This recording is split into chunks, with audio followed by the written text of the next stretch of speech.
আমি একটু ভিডিও করি, লাইট দাও।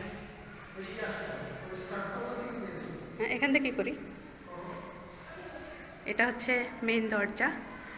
আর ড্রয়িং ডাইনিং বলতে কি আলাদা ড্রয়িং ডাইনিং নেই, এইটাই হচ্ছে ড্রয়িং স্পেস ডাইনিং স্পেস, যেটা যথেষ্ট আমাদের আগের বাসা থেকে যথেষ্ট ছোট। তবে এই বাসায় যেটা একটা জিনিসেই মেয়েরা যেটা প্রথম দেখে সেটা হচ্ছে রান্নাঘর। আমার রান্নাঘরটা ভালো লাগছে, কারণ হচ্ছে রান্নাঘরে এত হাবিজাবি জিনিস থাকে, সেক্ষেত্রে এই ক্যাবিনেটগুলোর জন্য আমার ভীষণ ভালো লাগছে। এটা যে কত বড় সুবিধা এটা শুধু মেয়েরাই বুঝবে, যে ওয়েল অর্গানাইজ করার জন্য ক্যাবিনেট ছাড়া রান্নাঘর গুছানো অসম্ভব।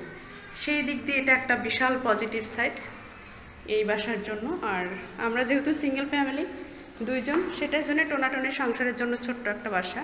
ছোট্ট বাসা হলে ওই বাসার থেকে এই বাসা ভাড়া বেশি, সেটা বলতেছি না। 2টা রুম, এইটা হচ্ছে একটা রুম। আর এখানে এই প্রথম আমার অনেক দিনের ইচ্ছা ছিল একটা নতুন বাসায় ওঠার। আব্বু আমি একটু কথা বলি, হ্যাঁ।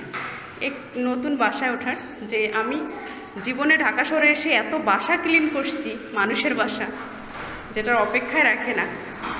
তো এই ক্ষেত্রে গ্লাসে আমাকে দেখা যাচ্ছে, গ্লাসটা একটু সরাও তো, জানালাটা খোলো, সরি দরজাটা খোলো। এইটা হচ্ছে একটা অ্যাটাচ বাথরুম, মানে আমরা ওঠার আগে এগুলো করে দিবে। বারান্দা যথেষ্ট বড়।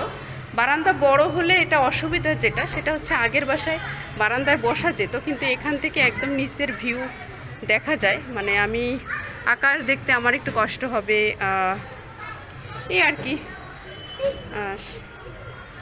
পাশাপাশি মানুষের বাসা খুব খুব নিকটবর্তী, এটা একটা অসুবিধা। বাট টাইলসগুলো অনেক সুন্দর, ক্লিন করা, আর হচ্ছে ক্লিন করার জন্য অনেক ভালো। এখানে একটা কমন বাথরুম আছে, আর এই একটা রুম, মানে 2টা রুম পাশাপাশি। এই 2টা রুম পাশাপাশি। এদিকে রান্নাঘর, এটা হচ্ছে মেইন দরজা, কমন বাথরুম, 2টা বারান্দা। রুমগুলো বড়, টাইলসগুলো সুন্দর, আর হচ্ছে বারান্দা যথেষ্ট বড়। বাট আমি ওই বাসায় বারান্দাটা যেভাবে ব্যবহার করি এই বাসায় সেভাবে ব্যবহার করতে পারবো না। তার কারণ হলো এই প্রত্যেকটা বারান্দার সাথেই পাশের বিল্ডিংয়ের হচ্ছে কানেক্টেড। আর এটা যেহেতু 4র্থ তলা, আগের বাসাটা ছিল 11 তলা, তো ওখানে নিশ্চিন্তে বসা হাঁটা চলা করা যেত। আর এখান থেকে পাশাপাশি বিল্ডিং একদমই দেখা যায়। এই বাট পজিটিভ এটাই, নতুন বাসা, কিচেনটা সুন্দর, আর ছোট বাসা মেনটেন করাটা সহজ। আমাদের দুজনের জন্য, আমাদের ছোট পরিবারের জন্য ছোট্ট বাসা মেনটেন করাটা অনেক সহজ। আগের বাসাটা অনেক বড়, যেটা মেনটেন করাটা অনেক ডিফিকাল্ট। যেহেতু আমি একাই সব কিছু করি, দেখা যায় পুরো বাসা আমার ক্লিন করতেই অনেকটা সময় লেগে যায়। এই এখন দেখি কি হয়, আল্লাহ ভরসা।